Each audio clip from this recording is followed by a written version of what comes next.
Hi Mum Friends, we are here to attempt or work on making a new, well not new braid, it's been there, but we wanted to see the variations of the bubblegum. Now here's a single bubblegum right here, and then Sabrina a few weeks back put them together and ended up stapling them, and we called them the double bubblegum. You were able to take it and weave in different imprint, diamond dust, glitz it up. But we wanted to try to figure out a way to make it where you could have some color variations with it and just make it look a little different. And so, let me move these out of the way. I played with the ribbon a little bit and we were able to figure out a weaved double bubblegum. So I'm going to show you how we make this, and the supplies are going to be listed up on the screen for you, and we'll be going over those as well. Braid is a little different than what you're used to. The folds on the ribbons are the same, where you'll take them, you'll fold them in half. You want to make sure the edges are lined up, make a nice good crease. You'll open it up. You'll take the end pieces to the fold that you just made, crease it, end piece to the fold you just made, and crease that. So then you end up with the starting piece, okay? This is just like the bubble gum, but the part that got a little different was the next pieces. The rest of the bubble gum is easy to weave. It's just like weaving a bubble gum, just a few more weaves in there. But it was the first few pieces that you had to set the base of the braid up. I tried it and I made the triple one, and I made one that had 5 across, and I was like, I'm gonna get this 4. I'm gonna get this double one first. So I was working on that. But the next 2 pieces, the ones that are 10 and 7/8, you fold them the same way you did the first piece. Fold them in half, open it up, you'll put it to the crease in the middle, other end to the crease in the middle. And you make its good creases. You'll do that with the other 10 and 7/8 piece. And we made the first piece white and the 2 pieces diamond dust, just to kind of keep it different so you could see the difference in it. So here we go. So, all right. So you're going to take one of your diamond dust pieces and you're going to weave it into the first bubblegum piece. I hold it where the ends of the ribbon go in on the middle fold, and then you feed these 2 loops into the 2 loops or bunny ears of the first piece. You just thread them through and then you pull it down, okay? And then you want to staple it to keep it tight, okay? And now the next piece is a little different as far as putting it on this, because usually we're always feeding the loops into other loops.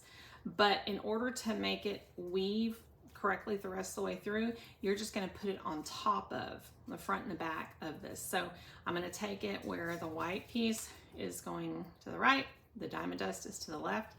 I'll take that other diamond dust piece, I'll open it up, I'll put it in there, and I will push it as far against the white as I can to make it tight. And then I will staple that as well to keep it in place.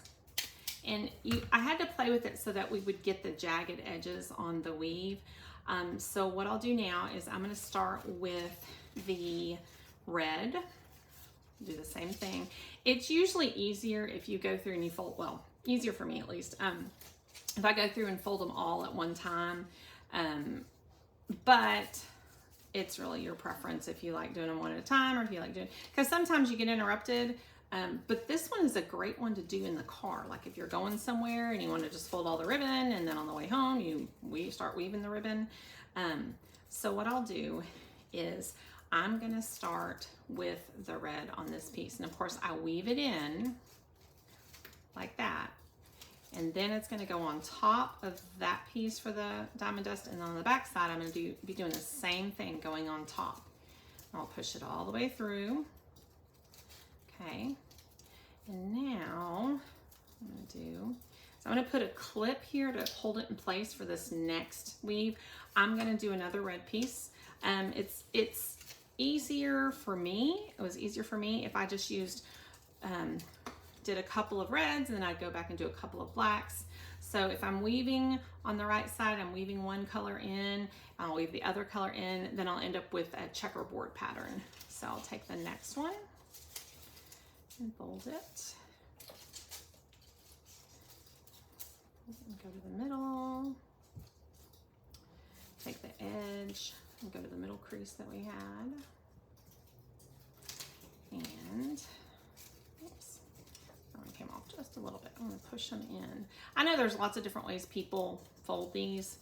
It's really your preference, but as long as you got 4 equal sections. So I'll take this again, and I've got my clip on this side, so I remembered, okay, this is the side I'm weaving in.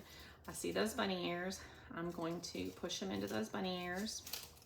And sometimes you might have to do one at a time. And then the other one, that back one is not cooperating.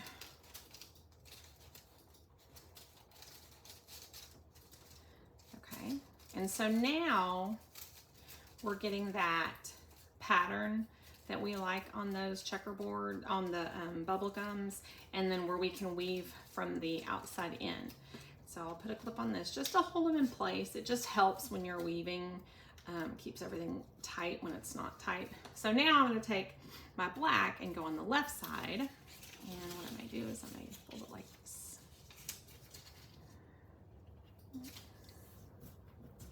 Nice good crease. That one's a crooked crease.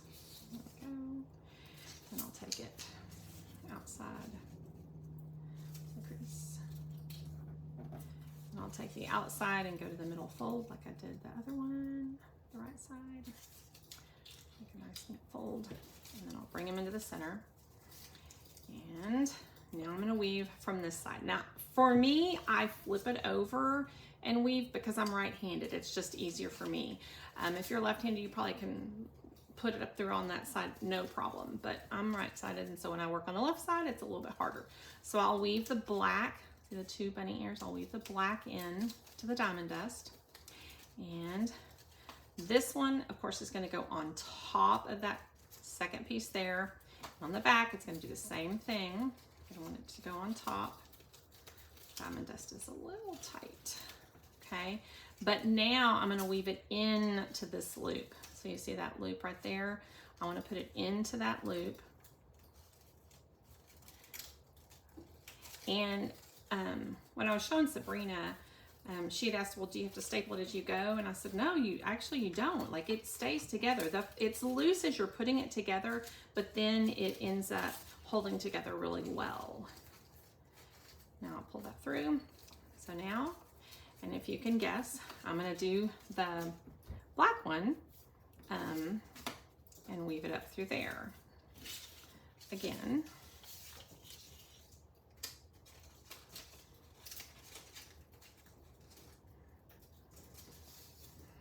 So, there we go. And school is on its final countdown to start for me, so I'm hoping we get some videos done in the next week or so. So you might be inundated with a lot of RG Mom videos of braids, so just be prepared. Okay, and like I said, I want to weave in on that side. For me, it's easier if I flip it over because I'm a righty. You see the loops right there. I'm going to weave my loops, front loop into the front loop, back one into the back one. And again, this is going to now go on top of that one, so we get the pattern that we want.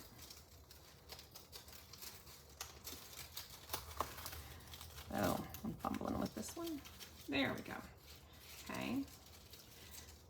And then I pull it through. Kind of pull the right one to the red one to the right, the black one to the left. And so now I can put in one more black one, and then I'd have 3 black. I'll take a black one.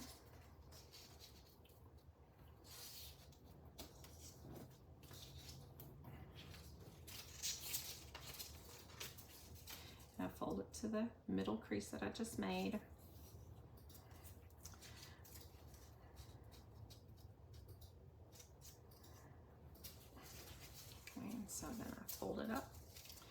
I'm gonna hold it.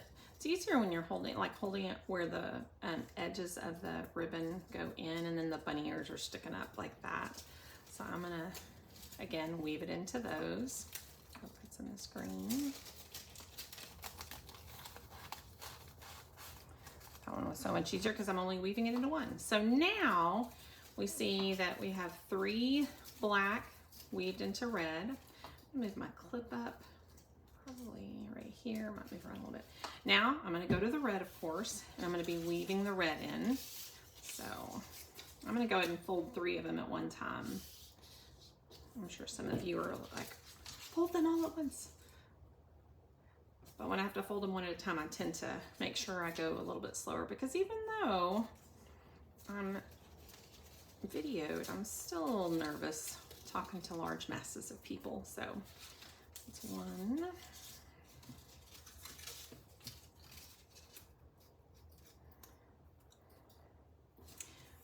Not as nervous today filming because I'm doing it from a sitting position. I was walking out of Sabrina's house yesterday and ooh, I tripped and I fell and I think I've sprained my ankle. But we got nice, good ring cam footage, so we got to laugh about it. But you know, like when you're a kid, and it kind of is a reminder for me, remember when kids fall down, that it does really hurt, it does really sting, and give them the time. Okay, so now I've got 3 and I'm gonna weave these in. So, okay. Now, I'm not sure, take that, weave it into the black one. Now, again, this one's gonna go, if it's going into the black here, it's gonna go over the black in the middle. Now, when I get to that 3rd one, I'm gonna weave it into it. So, let's see that. I'm gonna push it through. It feels so loose as you're doing it. You're like, oh, this is never gonna work. But it actually, once you get it going, it works out really good. I mean, the measurements we played with work out for us. If you want to vary the millimeters, if you have a ribbon cutter, you probably could. But if you have just a ruler and a rotary cutter or scissors, you can use it on the variation that we gave you. I'm gonna weave that in. And now, of course, it's gonna go on top. So it's gonna go in and on top. And in again if it has 3. If it only has 1, or if it has 2, it's gonna go in and on top. Like this last one, I only have to weave it in. And so now, now we're gonna do 3 black. And see how the pattern's coming. It's just so neat looking. So for me, I have to flip it over, do it the other way. I'll take 3 black, and I'll fold those in half and make them folded into 4ths. One thing I should have also mentioned is making sure you have the shiny side out. One side is dull and one side is really shiny. So you'll fold all the dull in on itself. So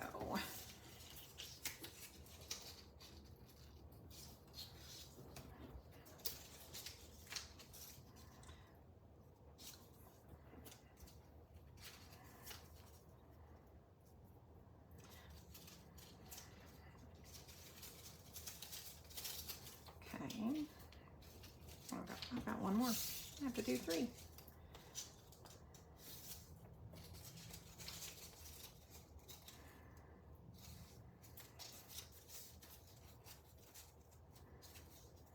And the one thing I do appreciate about the bubblegum, because it is pretty time consuming. Once you get going, it's easy, but you're able to stop and start. So like I could put this down, walk away from it, come back, and I can pick up right where I left off. Sometimes when I'm braiding, like a love braid gets a little hard to do that with sometimes, because then there's like a change in the tension of where you stopped it at. But this one's nice because you put a clip on it and you'll walk away. So I'm gonna weave that through. That leaves that one extra spot on the outside of there. Whoops, hold that too tight. So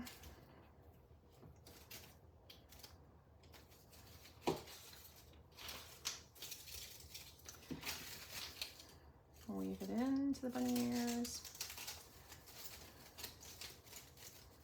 One over.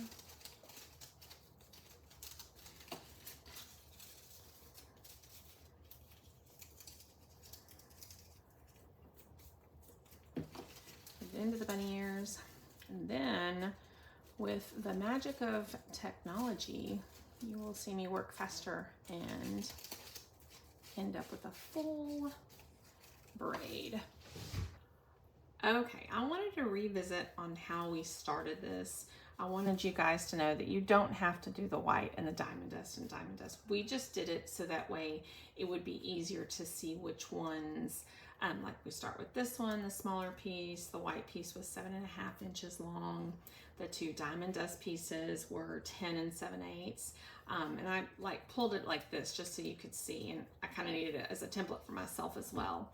But if I did this, I would take the black, the smallest piece, the bunny ears up on top, and I would weave the first red piece, because I'm going this direction with it, and I'm going to weave it into the black piece. So then I'll pull it forward like that, and then I will staple it in place. Then I'll take the other 10 7/8 piece, which is the black piece, and I just go over that middle piece like that.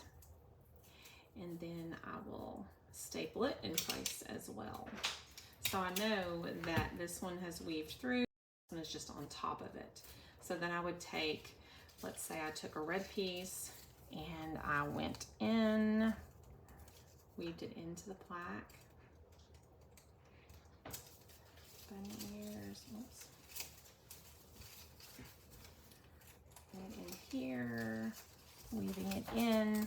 So if it's going into the fold, it's going to go on top of the next one. So into the folded bunny ears, and then it's going to go on top of the folded bunny ears like so. And then I would take a black one and weave it in on that bottom pad. Weave it in. This one is a little bit tighter. I don't think I stapled it over far enough. So I'm going to push it in. So if it goes in to the fold, it's going to go on top of the fold for the next section. So I put it on top of the red there. Really tight. And then I have to do the back side of it. I only got one loop in. Go into that. And, oh, I missed the loop. Into that one. So it's in that first loop and it goes on top of that second loop. So now the pattern is starting to emerge. So then I would take the red and go in this one and then on top of it. And then you would end up with the pattern that we have on the actual braid. So we're down to the very end. I wanted to show you what I might do to finish it off, because you might have a little bit of tails there, but stapling it to anchor it is always a good idea. If you wanted to trim those off. I haven't played with it enough, because what I probably would have done is I may have done another smaller piece like I did at the end and loop it, but I don't know. I'm still playing with that part, but I did want to get the braid to you guys so you could, I know we're all in prep season right now, and this one does take a little bit longer, so I wanted to give you time so you could use it. We came to the end. Happy braiding for everyone. Have fun with this. I am working on some other variations, patterns for it, so hopefully this will come out probably soon, but I hope you enjoy.